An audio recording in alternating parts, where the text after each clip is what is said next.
Bonjour et bienvenue dans Algérie à Tomorrow. Nous sommes à N'Guézam, à la frontière avec le Niger. Ce chantier, c'est le dernier tronçon de la partie algérienne de la route transsaharienne, aussi surnommée route de l'unité africaine.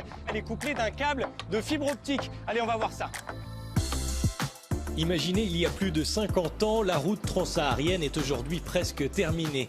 Longue de près de 5000 km entre Alger et Lagos au Nigeria, elle s'inscrit dans un projet de réseau routier reliant 6 pays africains visant à renforcer l'intégration régionale et promouvoir les échanges entre le nord et le sud du Sahara. La transsaharienne, c'est un artère économique pour l'Algérie. Dans le cadre du libre commerce, ça sera des retombées économiques d'abord et également sociales pour toute la population qui est en train d'attendre beaucoup de cette politique. Globalement, les citoyens d'N'Guézam voient d'un bon œil ce tronçon de 7 km qui est la dernière tranche de la route de l'unité africaine aux frontières du Niger. Ce chantier est fait aux normes internationales.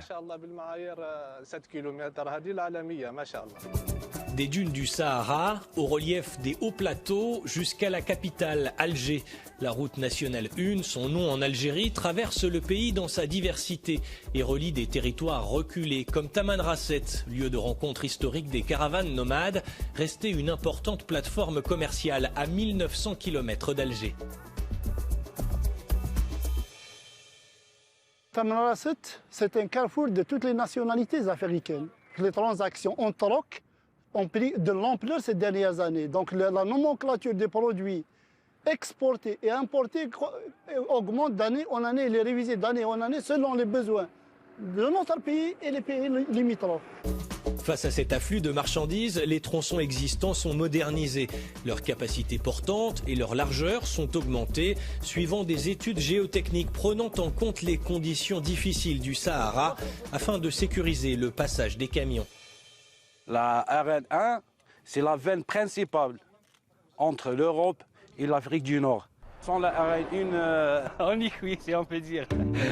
Mais il n'y a pas que les routes qui connectent les populations, il y a aussi Internet. Cet axe routier est ainsi bordé de câbles dans le cadre d'un autre projet multinational nommé Dorsale transsaharienne à fibre optique. Des centres techniques assurent le maintien de la bande passante dont la vitesse en Algérie a presque doublé en 2 ans. Ici, c'est les brins de fibre entrantes de la dorsale transsaharienne. Leur sortie vers les frontières, c'est par ici. Donc depuis Alger vers le Niger, c'est ça? Exactement. Et grâce à cette dorsale transsaharienne, on peut garder le même débit, comme à Alger, comme à Tamanrasset. Internet change le quotidien dans cette grande ville du Sud. L'usage des cartes de crédit se démocratise dans les magasins. Dans les écoles, des tablettes tactiles sont distribuées pour encourager la créativité et l'autonomie des élèves. L'arrivée de la fibre optique a permis la création d'écoles digitales. Ça a eu un immense impact sur l'apprentissage des élèves. L'Algérie a achevé sa partie de la dorsale à fibre optique, plus de 2500 km vers la Mauritanie et vers ce point zéro à la frontière avec le Niger. 6 pays africains sont membres de ce projet, censé offrir une alternative moins onéreuse aux solutions satellitaires.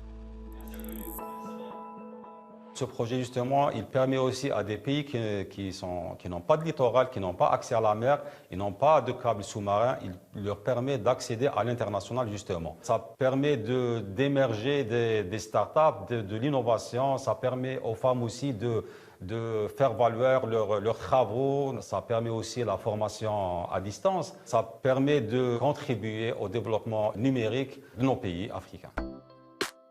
Un autre projet majeur de coopération pourrait voir le jour sur le même axe, un gazoduc transsaharien entre le Nigeria et l'Algérie via le Niger.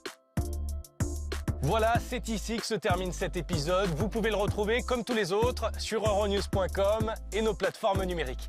À bientôt.